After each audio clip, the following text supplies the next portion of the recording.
বান্দরবান সদর হাসপাতালের সম্প্রসারিত ভবনে নির্মাণ কাজ করার সময় বিদ্যুৎস্পৃষ্ট হয়ে দুই নির্মাণ শ্রমিকের মৃত্যু হয়েছে। বৃহস্পতিবার দুপুর ১১টার দিকে বান্দরবান সদর হাসপাতাল প্রাঙ্গণে এই দুর্ঘটনা ঘটে। নিহত শ্রমিকরা হলেন মোহাম্মদ সাকিব ও কামরুল হাসান। তারা ভোলা জেলার চরফ্যাশন উপজেলার বাসিন্দা বলে জানা গেছে।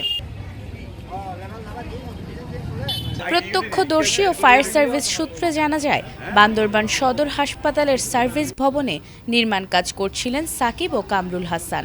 কাজ করার এক পর্যায়ে ভবনের পাশে থাকা বৈদ্যুতিক মূল তারের সঙ্গে একটি লোহার অ্যাঙ্গেলের সংস্পর্শ হলে তারা বিদ্যুৎস্পৃষ্ট হয়।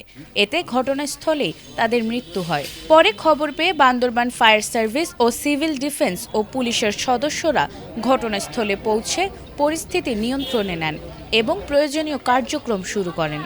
আমরা সাথে সাথে আমাদের সিনিয়রের নেতৃত্বে প্রথমকাল এবং দ্বিতীয়কাল গাড়ি সাথে সাথে মুভ করি। সিনিয়র এসে স্পটে দেখছে দুইজন লোক 11,000 বিদ্যুতের বিল্ডিংয়ে কাজ করতেছে।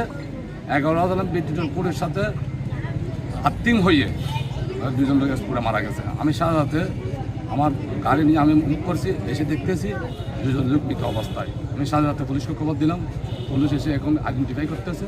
এই বিয়ে এতটুকু পর্যন্ত।